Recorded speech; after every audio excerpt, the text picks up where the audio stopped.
Le Conseil économique et social CES dispose d'une nouvelle loi organique. Le texte a été voté lors de la séance plénière de ce vendredi 21 juin 2024. L'Assemblée nationale a délibéré et adopté la loi 2024-26 portant loi organique sur le Conseil économique et social par la majorité absolue de 80 voix pour, 28 contre et 0 abstention. Grand changement de cette loi organique, les secrétaires généraux des centrales et confédérations syndicales sont sortis du CES. Ils ne seront plus membres du CES à partir de la prochaine mandature. Les députés de la majorité présidentielle ont salué la réforme qui mettra davantage le CES au cœur du développement du Bénin. Ils se disent d'accord pour l'exclusion du CES des syndicalistes qui ont déjà leur plateforme périodique destinée aux négociations gouvernement-syndicat. Les centrales et confédérations syndicales n'y ont plus leur place parce que le CES, nouvelle formule, traitera désormais des questions de développement du Bénin, un aspect qui divise les députés. Nous sommes en train de parler du Conseil économique et social.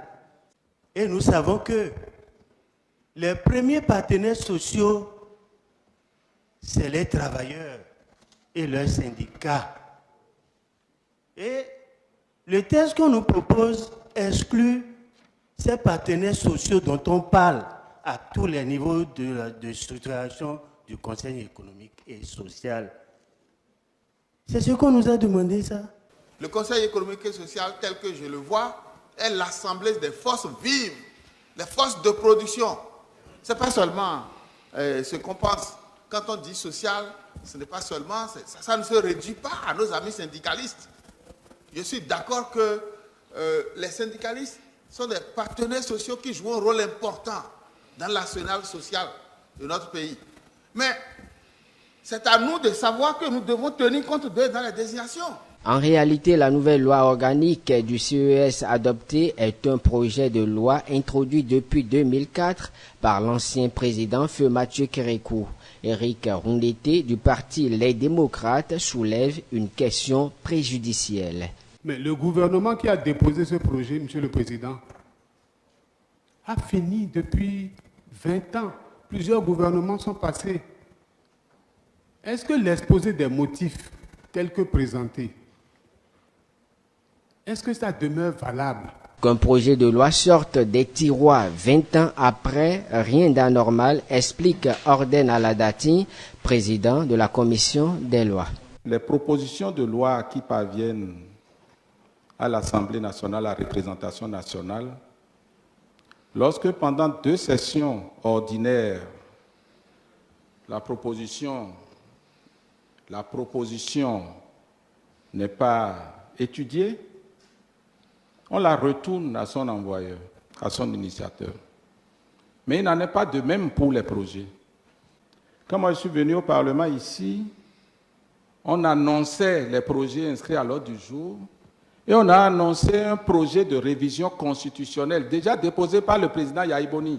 Jusqu'à aujourd'hui, ce projet-là est ici. Parce qu'on n'a pas un mécanisme de retour à l'envoyeur. La plus importante des nouveautés de la loi organique du Conseil économique et social touche la composition de l'organisation de l'institution. Selon l'article 5, les membres du CES sont des personnalités qui ont démontré et justifié leur concours au développement économique, social, agricole, culturel, scientifique, artistique, technique de la nation. Ils sont désignés pour un mandat de 5 ans renouvelable une fois. À ce titre, le Conseil économique et social est organisé en conseils départementaux et en conseil national. Le CES départemental est composé d'une personnalité désignée par chacun des corps de métier, à savoir du du secteur agricole, du secteur de l'artisanat, du secteur du commerce et de l'industrie, 4 personnalités désignées par l'Assemblée nationale et 2 personnalités désignées par le président de la République. Le CES départemental élit en son sein un coordonnateur et un rapporteur. Au niveau national, le CES est composé du coordonnateur de chaque CES départemental, d'une personnalité désignée par le président de la République, de 3 personnalités désignées par l'Assemblée nationale, du président du patronat, du président de la Chambre du commerce et d'industrie du Bénin, du président de la Chambre des métiers et d'une personnalité du secteur des arts et de la culture, désignée suivant les modalités fixées par décret pris en Conseil des ministres.